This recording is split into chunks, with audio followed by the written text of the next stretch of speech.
Ya, hermanos amados, vamos a hacerlo muy preciso hoy día porque nos pasamos un poquito con la sección anterior, pero aprovechemos de aquí hasta el final del bloque.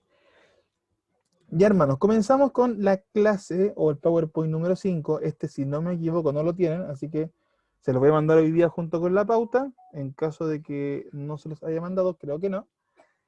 Eh, Así que tranquilo que el material, si es que no lo tenían, hoy día mismo lo van a tener a mano. Ya, hermanos, entonces comenzamos. Bueno, en general, esta imagen ya la hemos visto hartas veces, la hemos repetido, pero hoy día comenzamos con el punto o con la época 3, ¿ok?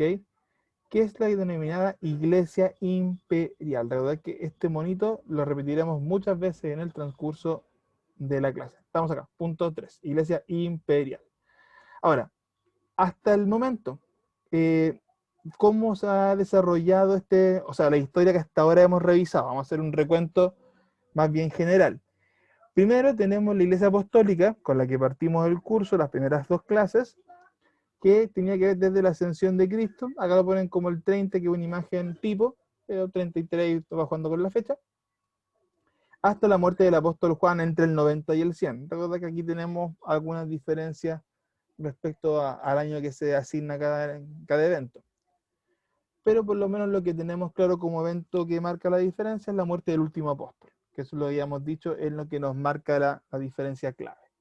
Luego pasamos al segundo periodo, el que se denomina la iglesia perseguida, que es el que estuvimos trabajando estas últimas 2 semanas y que acabamos de terminar, que va desde la muerte del apóstol Juan hasta el edicto de Constantino o el edicto de Milán en el 313, ya una fecha mucho más concreta, una fecha mucho más clara. Entonces, eso es lo que hasta ahora tenemos. Vamos a entrar al siguiente periodo que nos abarca desde el edicto de Constantino o el edicto de Milán hasta la caída de una de las partes del Imperio Romano, que es de Roma, que fue en el 474 después de Cristo. También una fecha muy marcada, muy clara, con la conquista del emperador, o sea, del rey Oadraco, se me confunde ese nombre, que es el rey germano, Oadraco creo que era, con A entre medio. Oadraco, uy, puede tener dudas alguien, me busca si es Oadraco o Adraco, que me va a perturbar la diferencia. Bueno, independiente de eso, que llegaremos a ese personaje más adelante. Iglesia Imperial. A ver, 476. Déjenme chequear que tal vez yo me confundí. Sí, yo me confundí. Ya después les corrijo esa lámina. Sí, 476. Error mío. Yo te lo corrijo antes de mandárselo. Ahí está equivocado. Ya. Sí, 476. Ya, perfecto. Empezamos con la Iglesia Imperial. Recordad que habíamos hablado hace unos minutos atrás el panorama antes de terminar este periodo, que teníamos una iglesia creciente, una iglesia fortalecida, una iglesia purificada. Aquí es cuando ya comenzamos a entrar en un plano un poquito más conflictivo. Esta unidad, por decirlo de una forma, la vamos a dividir en tres partes, vista en dos PowerPoint distintos. Este que es mucho más cortito, y ya el siguiente, la clase 6, que es un poquito más extenso. En este PowerPoint en particular trabajaremos solamente con el punto A, que es la victoria del cristianismo, ¿ya? Que implica las consecuencias tanto políticas, sí, de hecho, las consecuencias políticas y sociales hasta cierto punto, de lo que pasa desde el edicto de Constantino, el edicto de Milán, hasta la caída de Roma.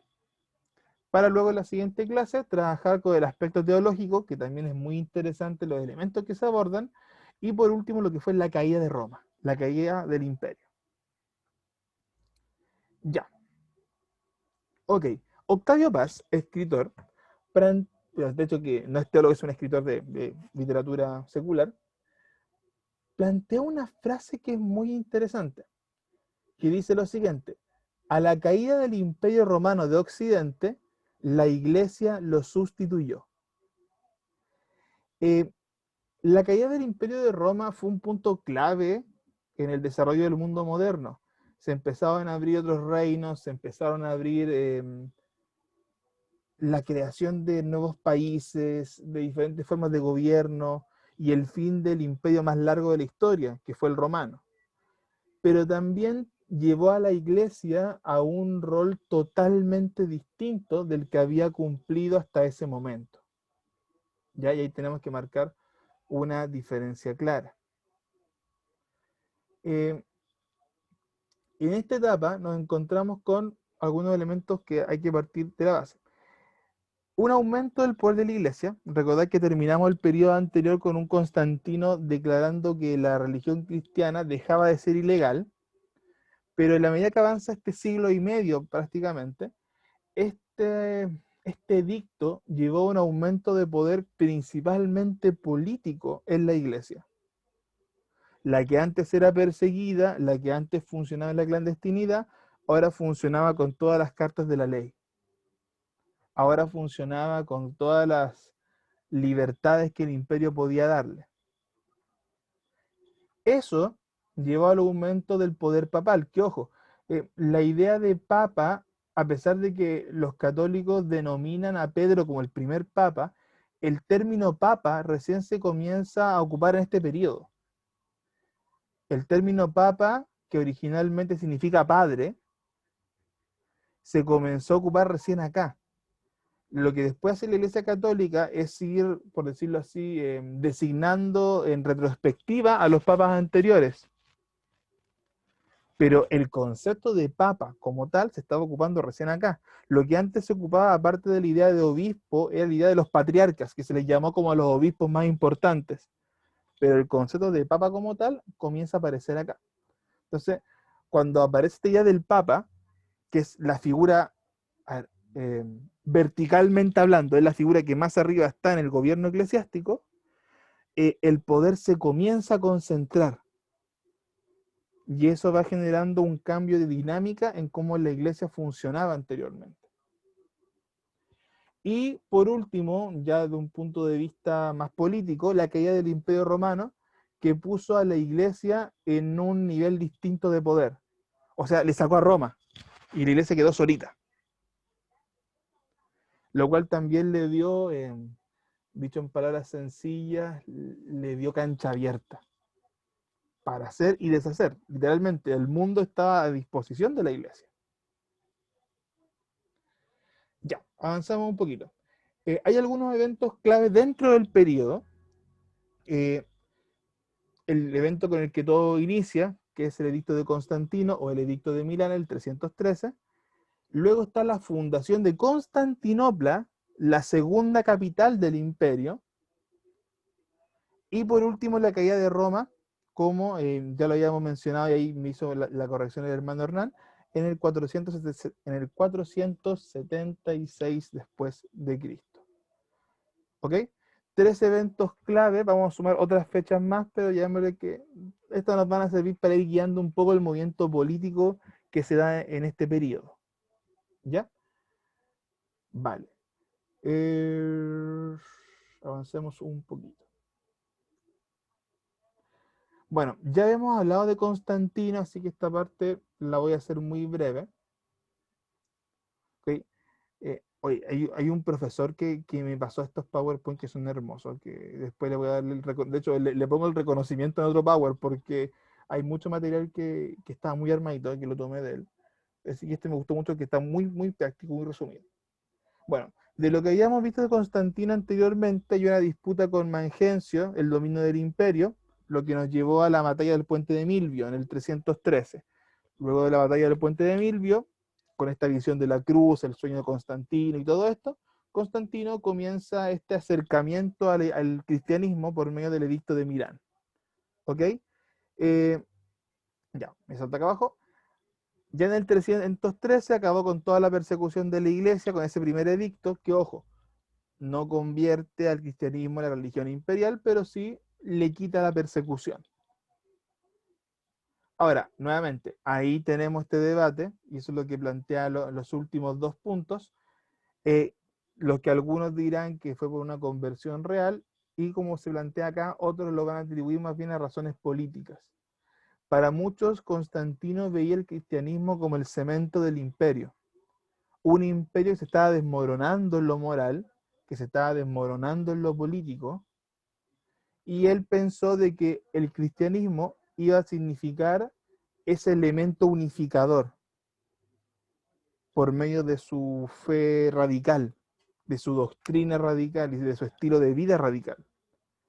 Es como que a ellos le hacía falta la mano dura, y el cristianismo te plantea la mano dura. Ahora, eso en la práctica no funciona, porque si uno analiza los hechos y cómo cambia la dinámica de la iglesia, uno podría decir fácilmente que no fue la iglesia la que convirtió a Roma, sino que Roma convirtió a la iglesia. Y ahí podemos entrar a debatir, válido, pero nuevamente, veamos los hechos de los que va pasando y ahí vamos a ir comentando algunas cosillas interesantes. Ahora, esto lo había puesto anteriormente, pero lo recalco porque vamos a repasar un poquito los edictos. El edicto de Milán, como lo puse en su momento, no significó que el cristianismo fuera la religión oficial del imperio. Solo permitió una libertad de culto y fomentó la aceptación del cristianismo. Le prestó ropa a lo legal. Puedes hacer tu culto, tienes libre culto, y eso obviamente en el paso del tiempo fue generando una mayor aceptación de Roma hacia los cristianos. Recordar lo que veíamos hace unas clases atrás, llegó un punto tan negativo en la relación de Roma y la iglesia, que acuérdense que cuando leíamos esto de que si no lloviera culpa de los cristianos y que los mataran. Entonces, este proceso de este acercamiento entre Roma y la iglesia no se da de un día para otro, son años en que este proceso se va formando, y es tan así que recién en el 392, bajo el imperio de Teodosio, la religión cristiana se convirtió oficialmente en la religión imperial y la única religión. Porque vamos a ir viendo algunos edictos que están dentro de ese tiempo, que son importantes mencionar, pero aquí lo interesante es cómo en el 392 con una última ley ya se corta todo impedimento. Ahora bien, vamos a revisar dos edictos que son claves, perdón, dos edictos que son claves dentro de este periodo, que son el edicto de Tesalónica y el edicto de Constantinopla. ¿Ok? Aquí vamos a hacer la diferencia. 380 Tesalónica, 392 Constantinopla. También dos fechas que son claves. En el 380 se da el edicto de Tesalónica, y en palabras muy sencillas, el edicto convierte al cristianismo en la religión oficial del imperio. Esto en el documento exacto obligó a los súbditos, a los que trabajaban directamente en el imperio, a los políticos, voy a decirlo así, a hacerse cristianos. O que se fueran cristianos, si no, para afuera. Ahora, ¿por qué lo separo del 392? Porque el 392 fue la estocada final. En el 380, entonces, nosotros como imperio romano profesamos la fe cristiana, en nuestra religión, en nuestra fe. Y todos los que trabajan acá tienen que ser cristianos, si no, para afuera. 380. Y como golpe de gracia, en el 392, haciendo la separación de que el 380 se enfocó en lo político, ya en el 392, con el edicto de Constantinopla, se prohíbe toda práctica no cristiana, incluida las de carácter privado. Que fue una consulta que no me acuerdo quién hizo la semana pasada de qué es lo que hicieron los cristianos después. Esto fue lo que hicieron después. Ahí respondimos, ahí mi hermano Eduardo. Esto fue lo que hicieron después. 392 con el edicto de Constantinopla. Se prohíbe toda religión no cristiana en lo público y en lo privado. Por ende, se dio vuelta la tortilla 180 grados. Y con ese segundo edicto, el de Constantinopla, es que definitivamente ya no solamente la cúpula política, sino que todo el pueblo, entendiendo con la variedad de creencias que había en Roma, lo que ya habíamos conversado antes, por edicto legal se convierte al cristianismo. Entonces ahí, si se fijan, desde el 313 hasta el 392 no pasa ni un siglo y el panorama cambió de una forma radical. La iglesia pasó de ser perseguida, exterminada, destruyó sus templos, quemado sus textos, pasó a estar a la cabeza de todo y sin oposición. ¿Ya? Entonces, eh, aquí ya nos vamos a comenzar a meter en algunas fechas clave, por eso, hermanos, le estoy siendo como bien específico con esto. 313, Edicto de Milán, libre culto, y el fomento al acercamiento imperio cristiano. 380, Edicto de Tesalónica, el imperio profesa oficialmente la fe cristiana y los políticos tenían que convertirse, o si no para afuera. Y en el 392, la prohibición de cualquier otra fe no cristiana en lo público y en lo privado. ¿Quién había hecho el edicto de Constantinopla? Es el emperador Teodosio.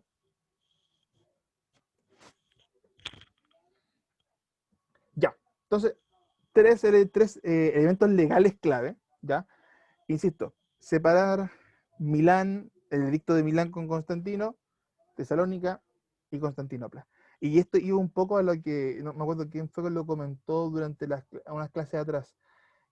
Yo entiendo que la creencia popular es Constantino igual a la religión cristiana legal, pero cuando uno analiza el detalle te das cuenta que fue un proceso mucho más gradual y que de hecho veremos bueno, esto lo plantea Hulbut, así que con Hulbut van a leerlo con más detalle que lo que les voy a presentar yo, que es como una pincelada, los cambios graduales que se fueron dando en el imperio hasta llegar a este punto. Porque ni siquiera cuando se llega a este punto se llega de golpe. Hay un montón de cosas intermedias que permiten llegar a lo que ocurrió en estos dos edictos. Voy al chat.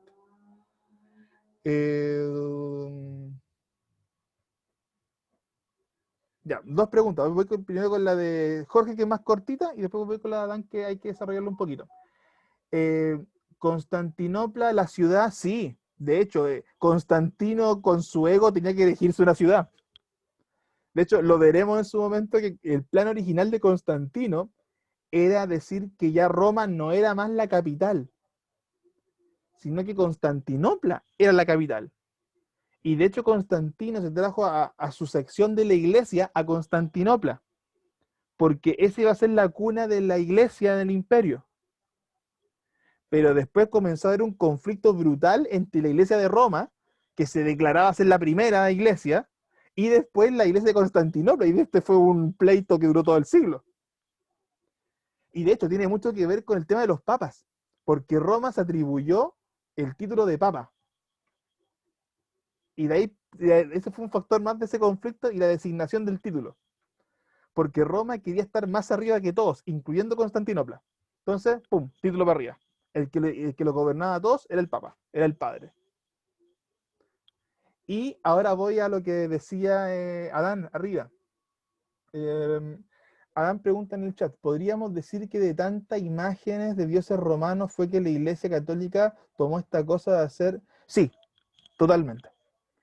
Recordarán que hace unas clases atrás veíamos que la Iglesia tuvo conflicto con Roma porque se negaba a tener ídolos, incluso se negaba a tener imágenes de Cristo.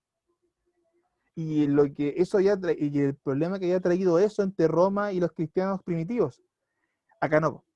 Acá en la medida de que el seno de la iglesia, la cúpula de la iglesia, se fue metiendo cada vez más arriba en Roma, fue adquiriendo las costumbres romanas. Por eso yo les decía hace un rato, la iglesia no convierte a Roma, Roma convierte a la iglesia. Por lo menos, nuevamente, hay planteamiento y podremos jugar. No la entrada del ego a su cuerpo sigue. De hecho, Constantino era un hombre bastante egocéntrico. Ya. Dale, Dan. Aunque, de hecho, lo de las imágenes lo vamos a tocar de ahí. Por eso, solamente se va a volver a tocar el punto. Pero tienes toda la razón. Toda la razón. Ya. Avancemos. Bueno, en resumen, estos eventos, Tesalónica, Milán y Constantinopla, los edictos, es lo que en la práctica significa la victoria del cristianismo desde el punto de vista jurídico y político no tenías oposición ninguna.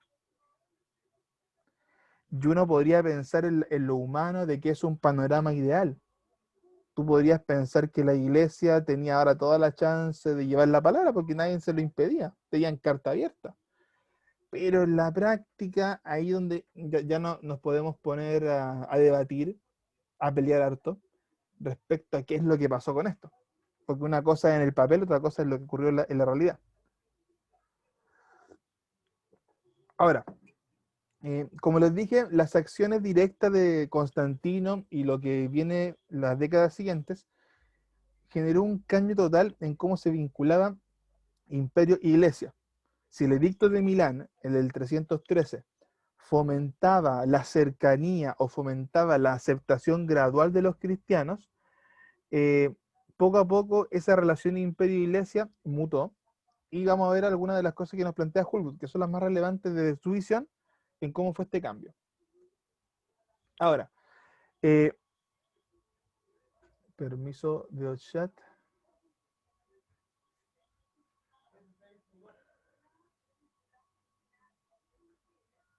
Lo que dice Janina un poco reflexionando del tema. Claro, Roma no pudo hacerle frente a la iglesia. Al final tuvo que ganárselos con maña y que entraran al juego de Roma. Ya, y Jorge nos plantea, siempre he escuchado en ambientes cristianos, en contraposición con católicos, que Constantino fundó la Iglesia Católica. De acuerdo con lo que hemos estudiado, me doy cuenta de que no es como se afirma. A ver, lo que pasa es que ahí depende mucho del católico que se lo diga, porque para muchos católicos la iglesia se funda con, bueno, con Cristo y con Pedro, como el primer papa.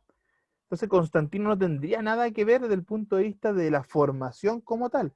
Es por eso que la iglesia reconoce al primer papa como Pedro y después va siguiendo una serie de personajes en el listado que viene.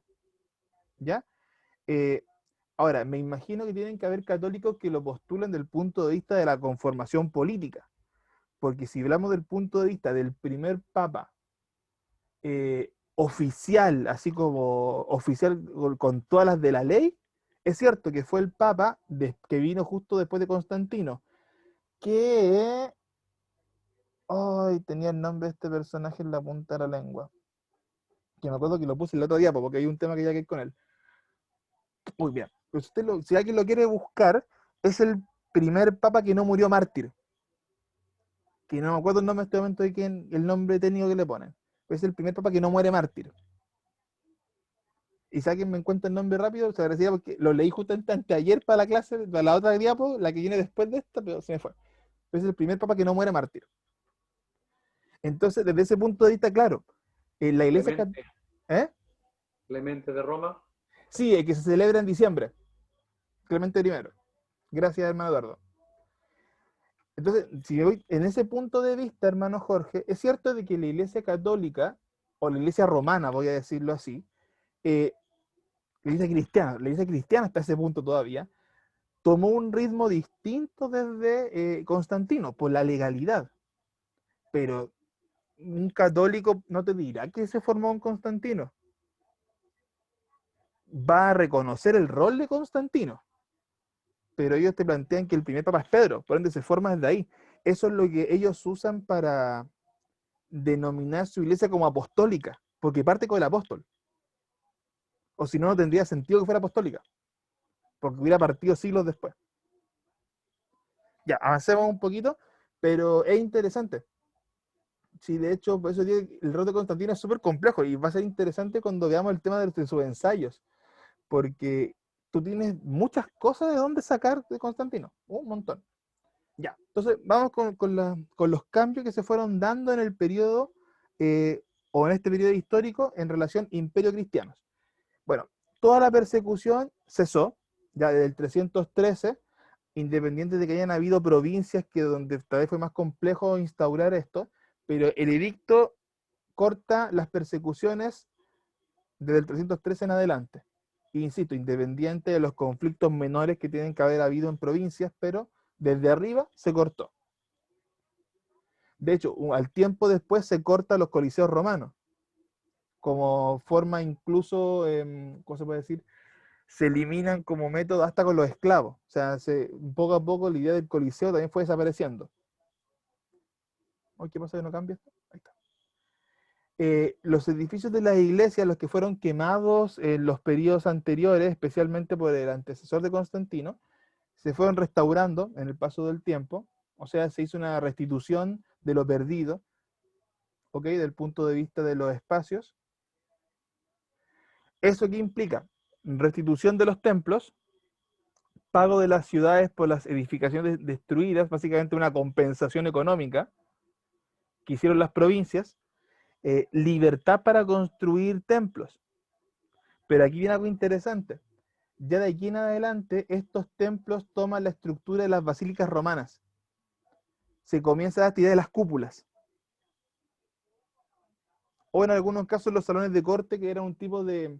A ver, era un tipo de edificio amplio, ¿ya? Como estas iglesias largas que se ven a veces, una iglesia extendida, larga, como rectangular, que se le llamaba salón de reunión.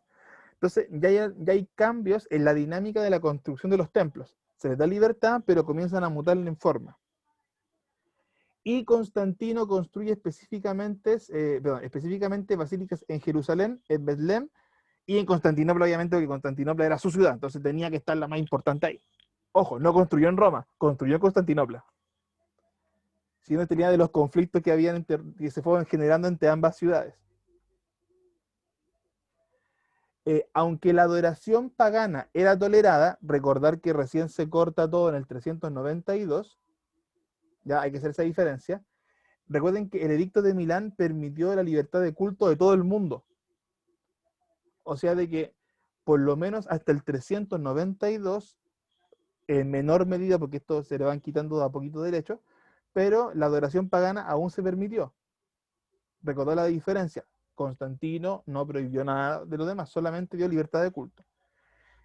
Pero los sacrificios oficiales cesaron, ¿ya? Bajo algunas tradiciones y bajo algunos rituales, tanto de los romanos como de otras tribus paganas, habían sacrificios religiosos permitidos, de niños, de personas.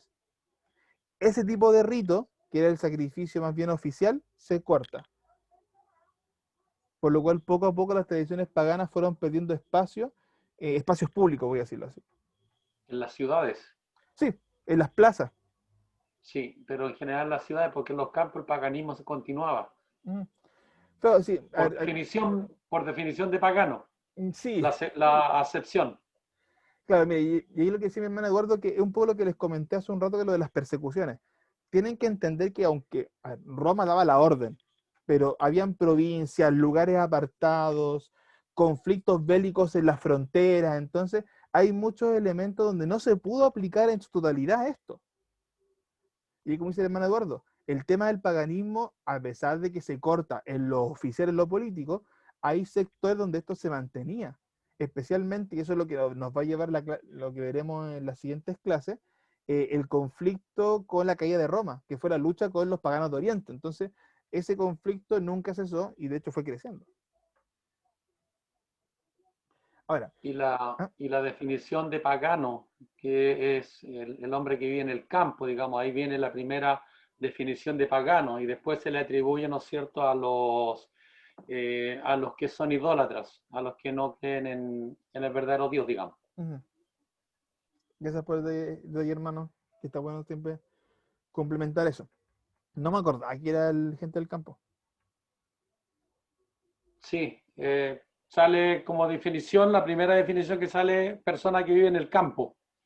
Y por eso que se hacían, en el campo se continuaba con los sacrificios, con el paganismo, digamos, matar a los bebés, ¿no es cierto?, hacer los sacrificios. Y posteriormente, ¿no es cierto?, la otra acepción corresponde a la gente que es idólatra. Claro, que es Esa, la que digamos, son lo las... conocemos de forma común. Claro, Hay un correcto. libro. Me salto las cosas, te digo unas cosas que salto y no alcanzo a leer. Gracias. Ya. Sí, no, hermano, créeme, ya que después cuando uno hace este ramo 3 veces, te pasáis cosas, te las saltáis y lo lamentas. Uno se acuerda de estas cositas, gracias por agregarlas. Y también el diccionario bíblico, también lo busqué por ahí. ¿Sí? Sí, también. Busqué la definición ahí, también. Ah, Como menos mal. complemento. No, gracias. Yo se lo he dicho un montón de semanas más. El día que me crea superior, olvídense, estoy más que en formación de novato recién. Ya, el edicto de Tesalónica contenía los principios legales para erradicar el paganismo. Insisto, el principio legal, lo que dice la letra, lo que dice el documento. 2 años después, Graciano el Joven, ya emperador de Occidente, desmantelaba el altar de la Victoria en el Senado. El altar de la Victoria, el Senado de Roma tenía también su altar, como todo. Todo, al final de cuentas, Roma nace de la religión también. Entonces, aunque fueran los elementos políticos, habían altares para los dioses. Entonces, luego del edicto de Tesalónica, perdón, en el 380, es el emperador del momento quien desmantela el altar del Senado. Ya, recordad que Tesalónica parte con la destitución, o sea, con la parte política de Roma, y luego pasamos a lo general. eh, que está dedicado a una divinidad pagana. No me acuerdo si era Júpiter o era Mercurio. Se me fue, no sé quién era el exacto. En el 386, Materno Sinegio clausuró los templos en Grecia y Egipto, y además prohibió los sacrificios con fines adivinatorios. La prohibición de los cultos tradicionales se consumó definitivamente con el edicto de Constantinopla, que es lo que hablábamos hace un rato. Que poco a poco se le fue quitando espacio al culto pagano, se le fue quitando espacio a sus ritos, partiendo con lo que implicaba muerte, para luego ir eliminando cada aspecto de culto. Bueno, muchos de esos templos paganos, como punto 4, fueron consagrados como iglesias, definitivamente. 5. Las donaciones imperiales que antes se daban a los templos paganos, ahora eran concedidas a las iglesias cristianas. O sea, una redistribución de fondos, en palabras sencillas.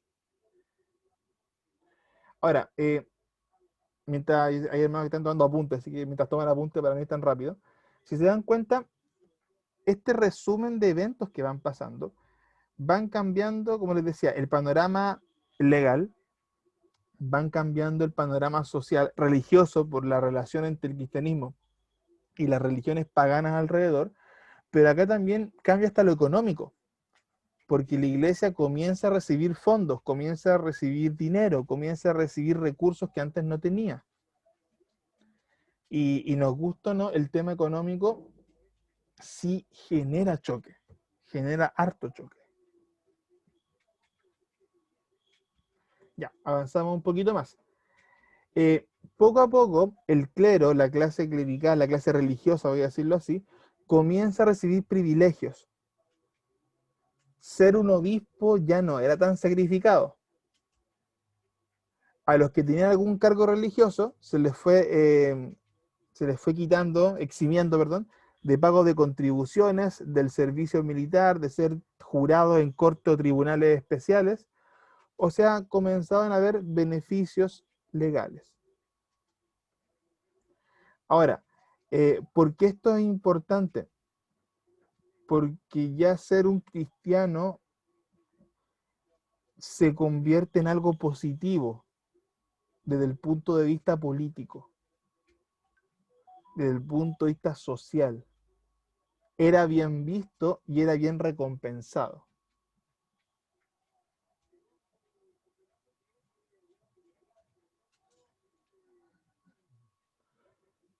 Sí, conveniente, justamente. Y recordemos lo que habíamos hablado al final del periodo anterior. Pasamos de una iglesia purificada. Recuerden ese concepto, iglesia purificada, a una iglesia en algún punto, porque aquí, ojo, que en este punto histórico aún no llegamos al caos, aún no hemos llegado al desastre, pero ya se había vuelto a lo conveniente. Cambió un poquito el foco. Ahora, en poco tiempo los ministros de la iglesia llegaban a convertirse en clase privilegiada, lo que decía recién. Ya no era un sacrificio ser un obispo, ser un parte del clero. Ya se estaba volviendo algo bastante conveniente, siguiendo lo que nos decía la Yani recién por el chat. Ahora, Es cierto, y aquí como está en el último punto, eso fue un bien inmediato. Lógico, veníamos de siglos de persecución, venimos de siglos de matanza. Es normal de que lo primero que uno piense es que bueno, estamos por fin como descansando, estamos por fin en paz, que sería el pensamiento inmediato. Pero prácticas como las que comenzamos a ver ahora sí van trayendo consecuencias, y consecuencias severas. Como les digo, que todavía en este punto no vemos la magnitud, y eso ya nos saltamos cuando llegamos a la iglesia de la Edad Media, cuando ya esto explota, por decirlo de alguna forma. ¿Ya? Ok, avanzamos un poquito más. ¿Pero es? Ya no. Ya alcanzamos a darle un poco. Bueno, siguiendo con los privilegios que se fueron adquiriendo, hay tradiciones romanas que fueron desapareciendo. La crucifixión, que de hecho la menciona Hulbut, es la principal. Y posteriormente todo lo que implicó el tema de los coliseos romanos, los juegos de gladiadores, etc. Ya todo eso fue gradualmente desapareciendo. Las que eran tradiciones romanas, insisto, ancestrales. Y las condiciones de los esclavos poco a poco fueron mejorando, en el sentido de que, recordad lo que hablábamos en un comienzo, el esclavo, en un comienzo del curso, los esclavos eran vistos en una condición menos a la humana, eran posesión. Entonces cuando se habla de que la condición de los esclavos fue mejorando, fue que poco a poco se incentivó a los dueños de los esclavos a emanciparlos, o sea, a liberarlos, a que recuperaran su condición de persona, su derecho de ser persona. En algunos casos eso se graficaba en perdonar las deudas, que muchas veces uno se hacía esclavo por deuda. En algunos casos, ¿qué? Lo siento, no. Es que tengo la Yanni al frente, entonces la expresividad de ¡ah! Me perturba. Perdón, es que dije igual que ahora, pero estaba muteada. Sé que ahora igual Ah, somos no, sí, lo esclavos siento. económicamente, pero no Sí, venía al no. caso. Sí, sí, vamos al comparativo, sí, obviamente. Acá hay gente que se esclaviza o termina amarrada, voy a decirlo así, a una deuda económica, estamos súper claros. Pero en el extremo romano, como lo habíamos conversado anteriormente, era perder la condición humana, tu calidad de ciudadano. Y sí, más allá de, de la risa de recién, muchas veces esto pasaba por deudas. Ya la deuda te obligaba a pagar, y tú pagabas con lo que tenías, que era tu condición misma, tu vida. Entonces, leyes que fueron, final de cuentas, atacando esas malas prácticas de las deudas, por ejemplo, o que incentivaron a los dueños de esclavos a liberarlos, que, insisto, recuperasen su condición. Ahora bien, como un poco lo hemos ido adelantando, no todos los cambios son positivos. Es cierto que el triunfo del cristianismo trajo victorias, ya las trajo, lo dijimos recién, es lógico, pero también, y esta palabra es interesante, llevó a la iglesia a una alianza obligada con el Estado, con el imperio, ¿ya?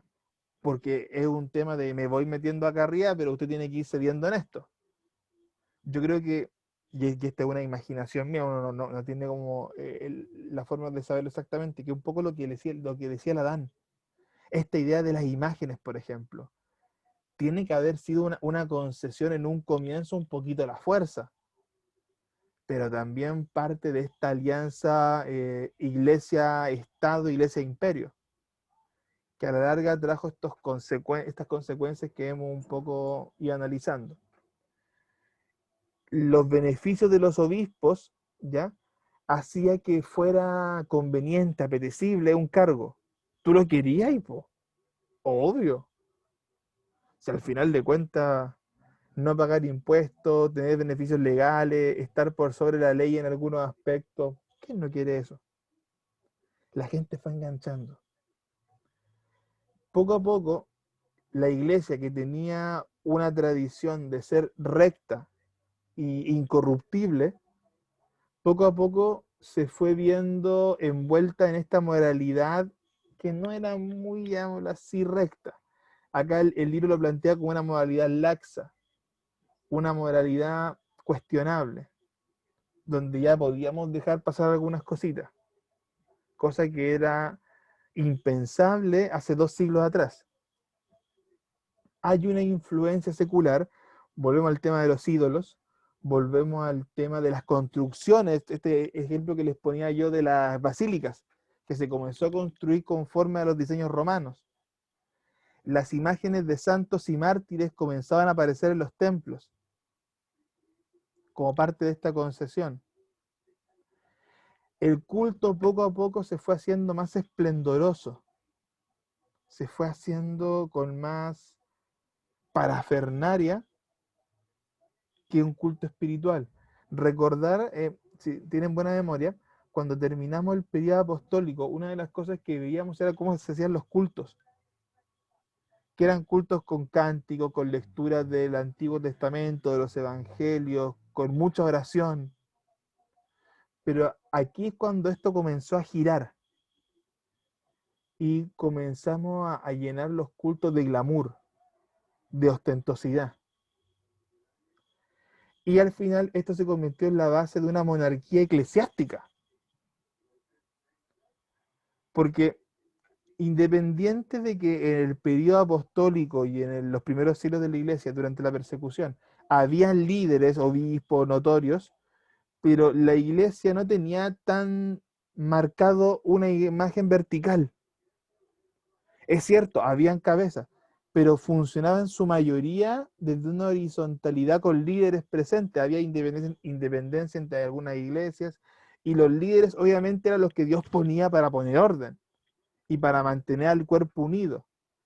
Pero la base que puso Roma fue esto, que tenía que haber alguien arriba con un poder mucho mayor que los que estaban abajo. Y un poder que se notaba en la práctica y un poder que se añoraba. Y dejo esta pregunta que me robé de un cómic, pero para que partamos debatiendo. Yo creo que este va a ser el último debate antes que terminemos la clase. La pregunta es, para que la discutamos al terminar, ¿cuánto de lo que hoy llamamos iglesia, ojo, de lo que hoy pertenece al Evangelio y cuánto pertenece al Imperio Romano?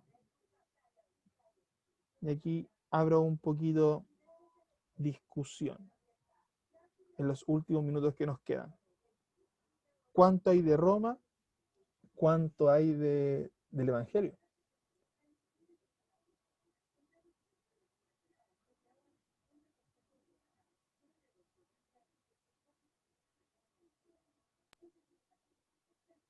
Yo creo que la Iglesia Católica tiene harto de Roma, más que de Es Evangelio. apostólica romana, de hecho.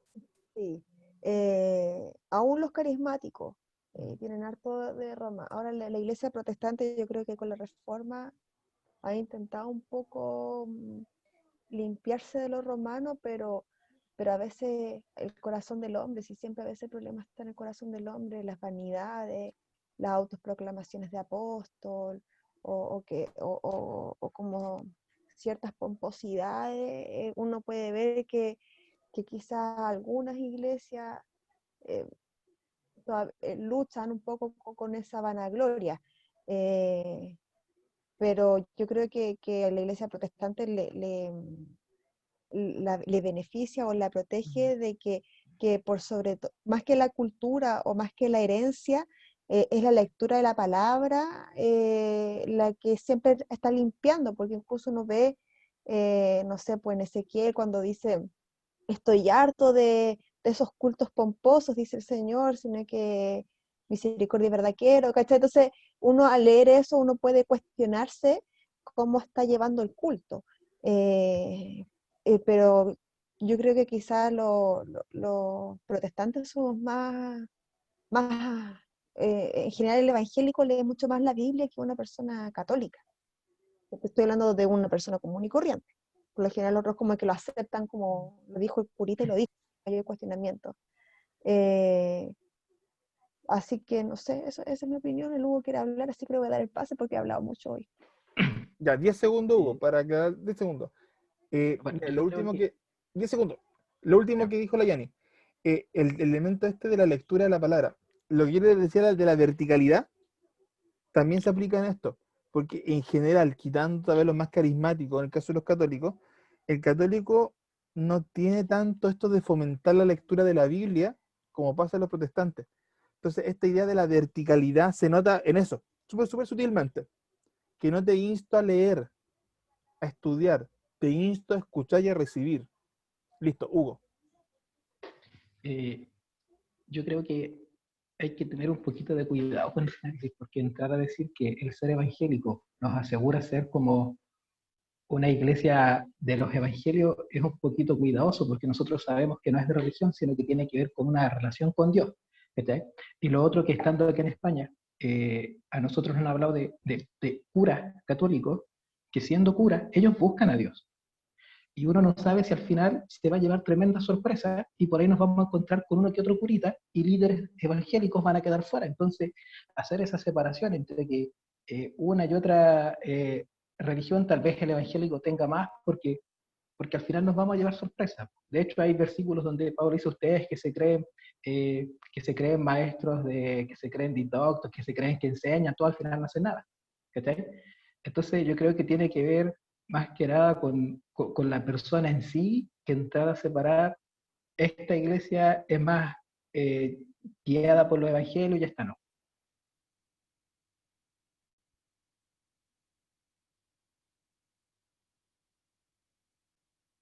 Está con micrófono.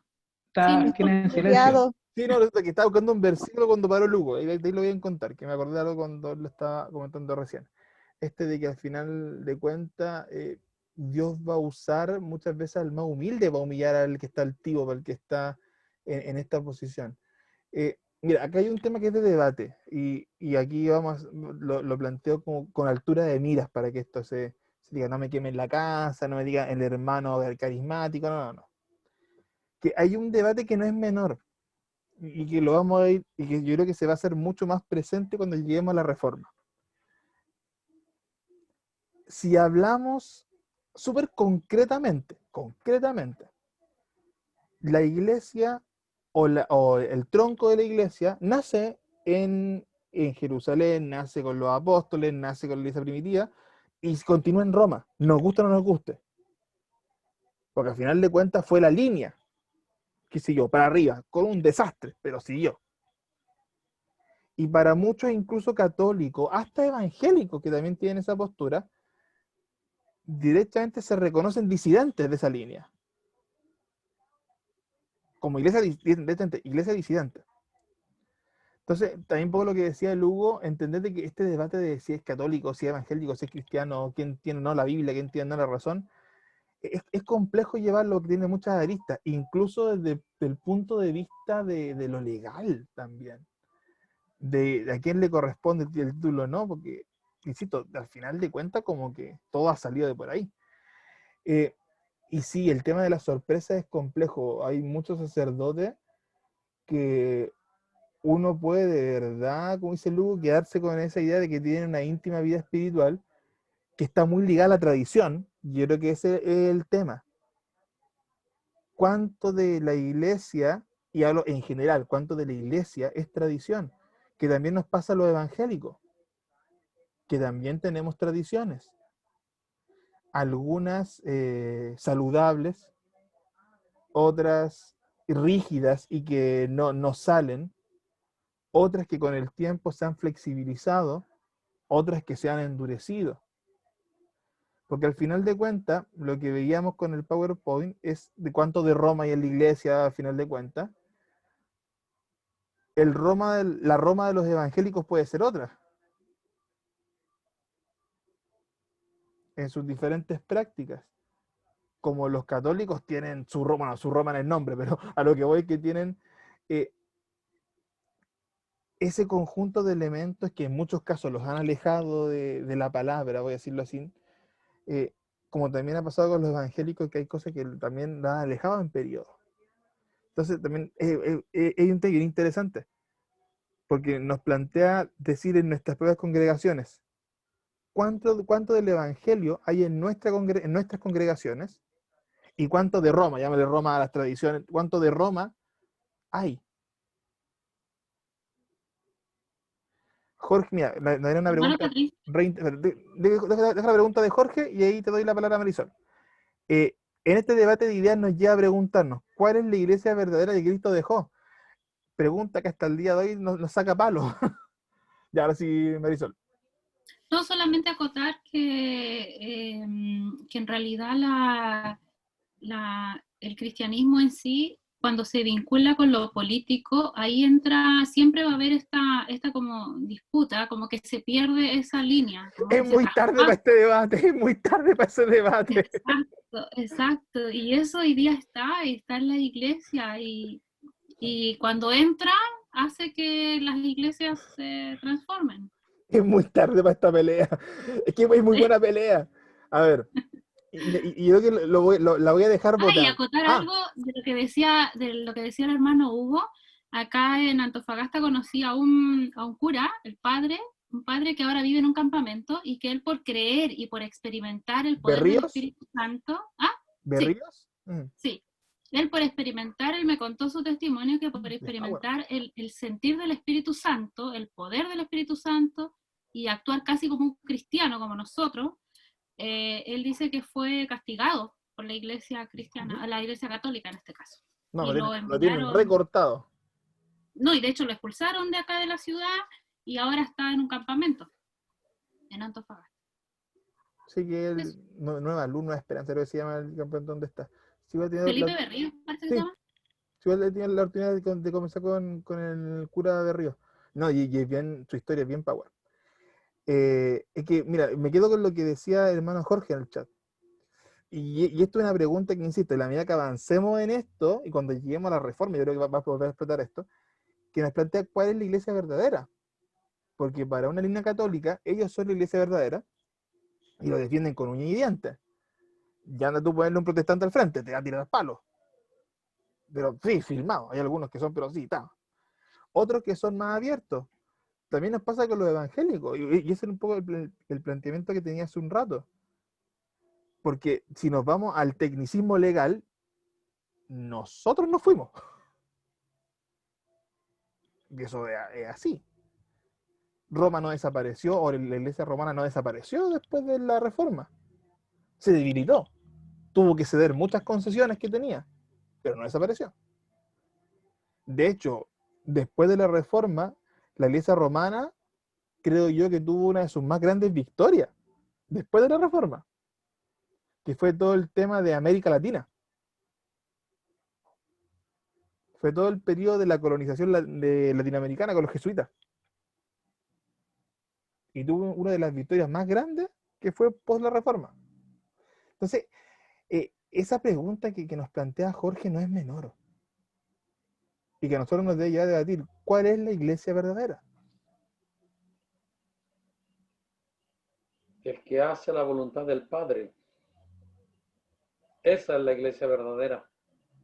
Ahora yo no comparto lo que tú dices que el catolicismo ganó con la reforma, porque hasta hoy en día el catolicismo llora, ¿no es cierto?, por los hermanos alejados, Ya. para no decir Sí. hermanos que fueron excomulgados. ¿Recuerda eso? Sí, no, sí. No, Así tratan, ¿no es cierto? Porque hoy en día la Iglesia Católica ha perdido muchos católicos que nos convertimos al cristianismo. Y obviamente cambiamos toda nuestra doctrina, ¿no es cierto? A pesar de que en mi caso nunca he adorado las imágenes, ¿ya? Pero hay un cambio, o sea... sí, no, a ver, no, mira, y qué bueno que Jorge o sea, que Eduardo lo plantea. A ver, cuando yo me refiero a la comillas, esa como victoria, ojo, a ver, obviamente, si nos vamos a Europa, en Europa la Iglesia Católica perdió totalmente.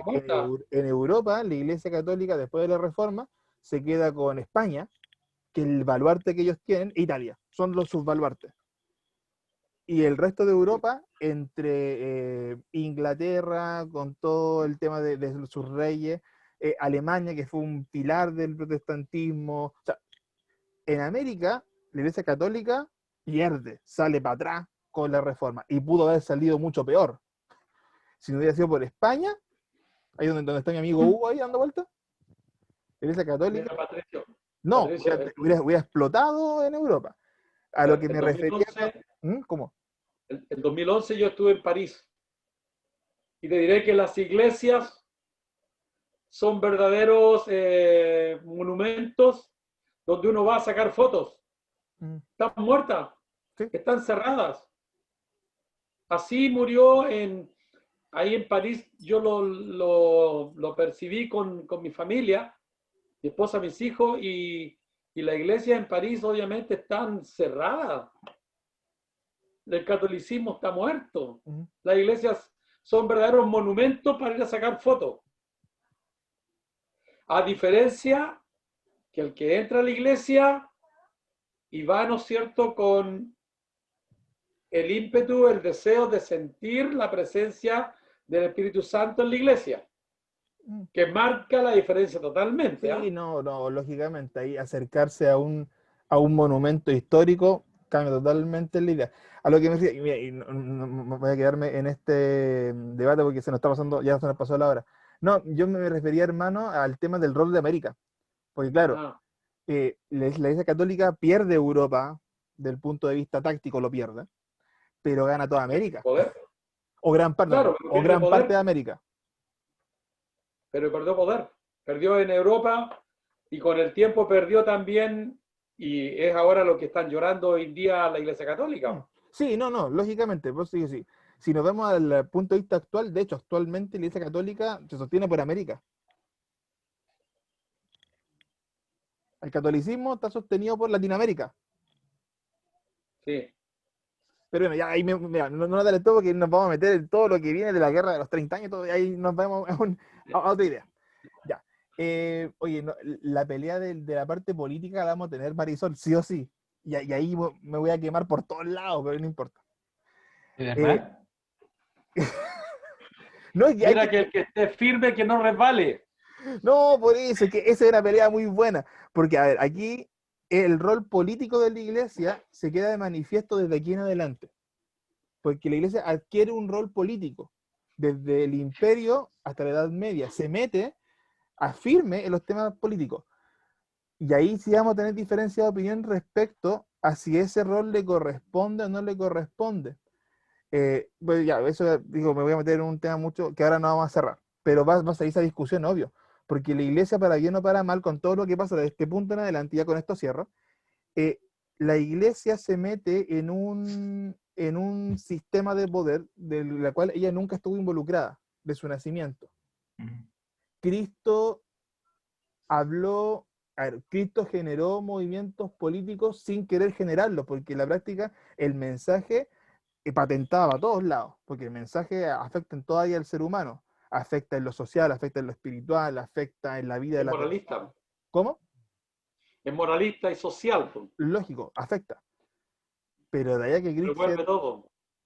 Cristo se haya metido en la política, no fue así. Y de hecho, la base No. de la iglesia hasta Constantino no fue así. Y ahí ya entraríamos a debatir respecto a cuál fue la consecuencia de lo que hizo. Porque inevitablemente ya tenía que meterse en lo político. Porque se hizo se convirtió en un actor social más, y un actor político más. Entonces ahí la pelea va a Profesor, ser, ¿qué significó eso? profesor, ¿esa clase va a ser antes del 25 de octubre o después? Ya, le van a quemar la casa. Ya, ya, hermano amado. Yo No, opino que tiene que ir antes. no, No, mejor después. no, va a ser antes, no, va a ser antes. Se Pero nota que no soy iglesia verdadera, ¿eh? ¿Qué dijo? eso quedó grabado, Claudiana, y lo entendimos. Se ¿Qué? entendió. Pero no, yo no entendí.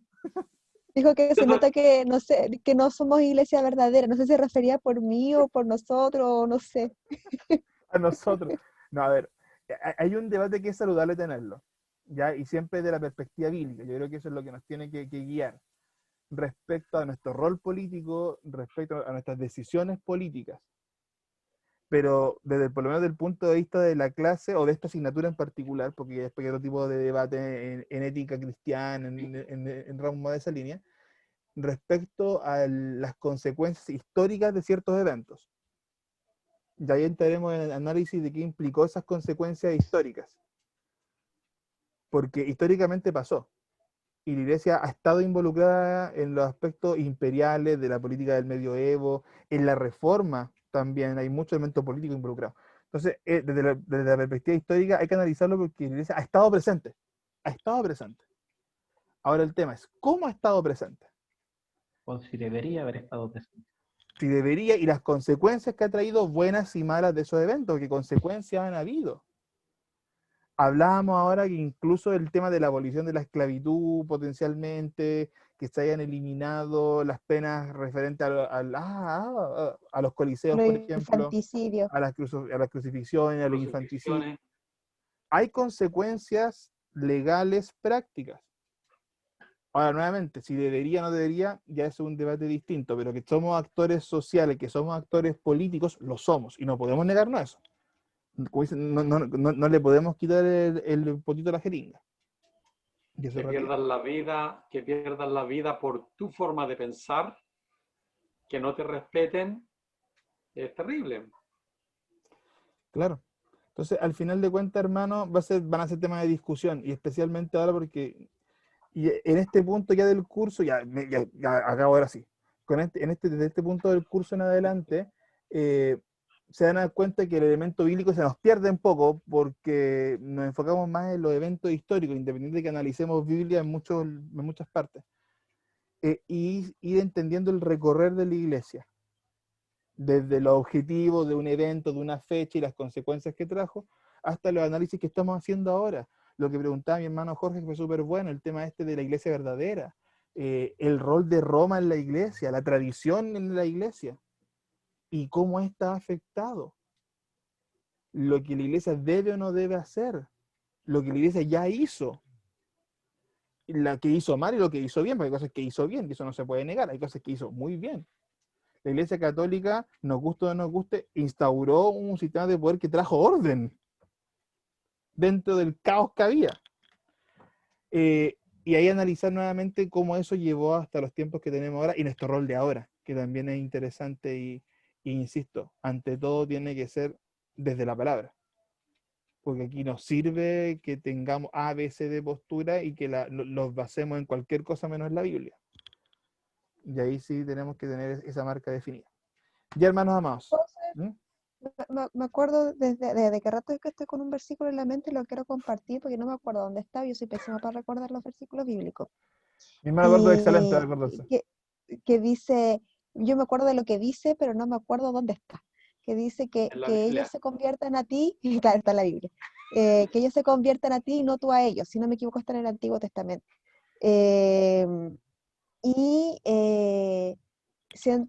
Por lo que hemos estudiado hoy día, creo que fallamos como el primer periodo de iglesia, cuando Roma quiso meterse, en vez de ello convertirse de verdad. Nosotros terminamos cediendo y terminamos convirtiéndonos más en Roma.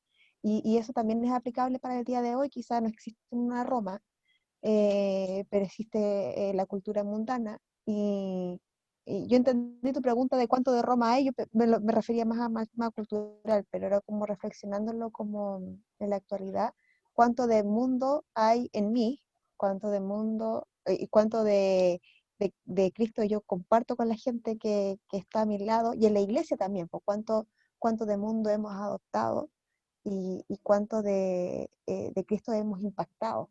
Yo creo que eso podría ser como la reflexión actual. Sí, no, me va a dar para mucho, insisto, porque de verdad que hay mucho que cortar, mucho que hablar, y es bueno que lo hablemos, es bueno que lo profundicemos, y esa es la idea de esta asignatura. Ya, mi hermana Marisol, si nos puede guiar usted, por favor, para ir cerrando la clase de hoy. ¿Puede? ¿Sí? Sí, tengo bullita un poco de los perritos. ¿Me pidió? Que ore para que nos pueda despedir, hermana. Con reverencia.